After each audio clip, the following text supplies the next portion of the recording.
pemeriksaan trakea hanya berfokus pada bagian leher. Nah, kita akan memeriksa apakah ruang antara trakea maupun sternocleidomastoid kanan maupun kiri sama atau tidak dengan jari. Hanya ditekan saja, lalu pada sisi sebelahnya juga. Nah, simetris.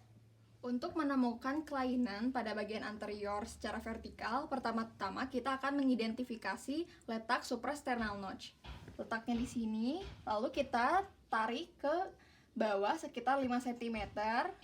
Nah, di sini adalah letak angulus ludovici, di mana di sini pun letak untuk meletakkan penggaris pada penghitungan GVP. Kalau misalnya kita tarik ke samping, di sini adalah letak tulang rusuk kedua. Di sini juga dia berdekatan dengan tulang rawan kelima. Di bawah dari tulang rusuk kedua, ini tuh ada intercostal space kedua. Nah, kita akan menentukan temuan-temuan yang berada di sekitar lingkar dada. Pertama, ini ada mid sternalis. Tengah dari clavikula, namanya itu mid clavicularis. Kalau di sini ada sternum, tengahnya itu sternalis. Nah, bisa dilihat, punten Pak, ke pinggir dulu. Nah, kalau misal dilihat, ini tuh ada anterior axillary line. Kalau di tengahnya itu mid axillary line, dan di pinggirnya itu posterior axillary line. Inspeksi. Untuk melakukan inspeksi, letakkan pasien dengan posisi terlentang. Kalau misalnya kita berada di pinggir pasien, sebelah kanan pasien, kita ini akan memeriksakan bentuk dada pasien, apakah ada temuan-temuan abnormalitas atau tidak. Contohnya seperti deformitas, asimetri. Sedangkan kalau misalnya posisi kita berada di bagian garis tengah di depan pasien, kita akan meminta pasien untuk tarik nafas, Pak. Buang nafas. Jadi kita akan menilai cara bergeraknya pernafasan pasien, apakah ada gangguan gerakan pernafasan pada satu atau kedua sisi atau unilateral dalam gerakan atau tidak. Uji ekspansi pernafasan. Jadi kita akan menekan bagian rib cage ke-10 atau menekan di bagian rib cage-nya, lalu kita akan menempatkan ibu jari pada bagian tengah, lalu dikerutkan. Lalu kita minta pasien untuk tarik nafas dalam-dalam. Tarik nafas, Pak. Buang. Tarik nafas kembali, Pak. Buang. Nah, ini fungsinya. Kita tuh bisa melihat apakah ada perubahan pada kerutan pada ibu jari ketika pasien inspirasi. Fremitus taktil. Fremitus taktil bisa menggunakan bola atau bagian tulang telapak tangan di pangkal jari, atau bisa juga menggunakan permukaan ulnaris tangan. Lalu kita letakkan di kedua sisi dada secara simetris.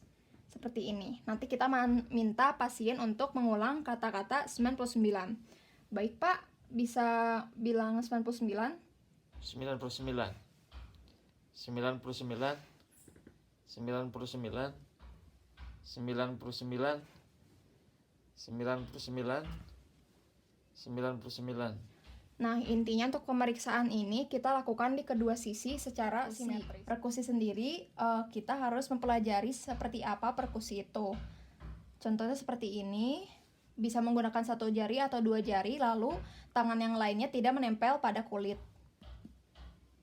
Seperti ini. Nah, nanti kita akan lakukan di beberapa titik. Hasil suaranya itu adalah sonor. Dilakukan kepada kedua sisi secara simetris. Kalau ke bagian daerah jantung, kita harus ke bagian lebih lateral. Nah, jadi kita membandingkan apakah kanan dan kiri simetris atau tidak.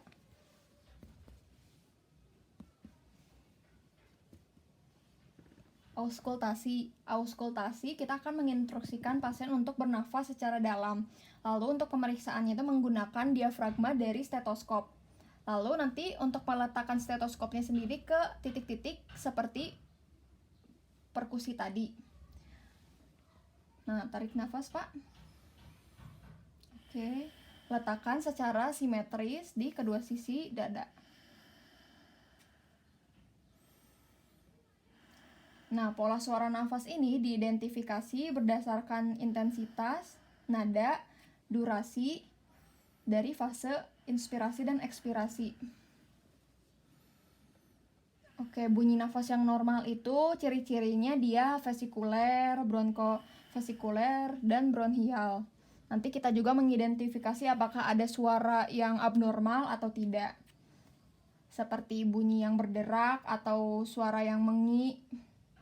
Nah, selanjutnya dengan stetoskop juga kita meminta pasien untuk mengatakan 99 di titik yang sama.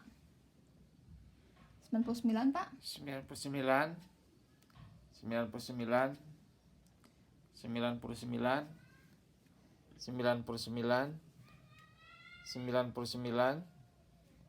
99. Oke, dan meminta pasien untuk berkata yang panjang. E E E E. Oke, dan seterusnya kita meminta pasien untuk membisikkan 99. 99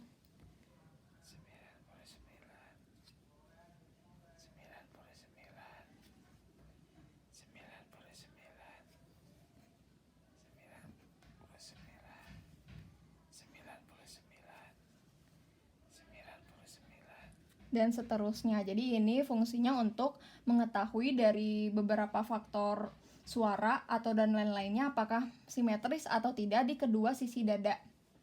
Pemeriksaan posterior. Pertama, kita akan mengidentifikasi terlebih dahulu. Baik, Pak, bisa menekuk kepalanya ke depan. Nah, di sini kita akan meraba dua proses yang paling menonjol. Di sini ada C7 dan di bawahnya ini ada T1. Nanti kita bisa mengidentifikasi tulang rusuk ke bawahnya.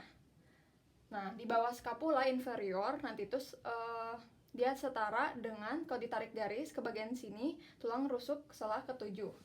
Baik, Pak.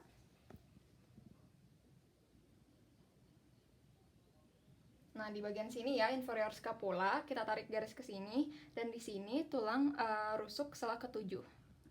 Setelah mengidentifikasi bagian posterior tadi, kita akan menginspeksi di bagian posterior apakah ada deformitas atau asimetris lainnya atau tidak. Kalau misalnya pada posterior dada, kita menggunakan permukaan pinggir ini. Kalau di bagian depan kan menggunakan bola, sama seperti tadi.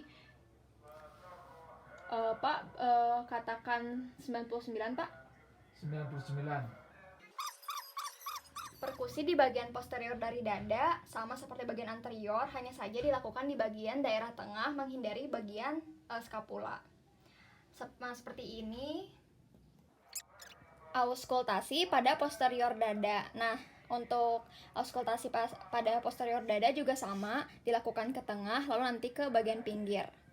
Menggunakan diafragma stetoskop pada kedua sisi. Bapak tarik nafas, Pak, dalam-dalam. Keluar. Oke.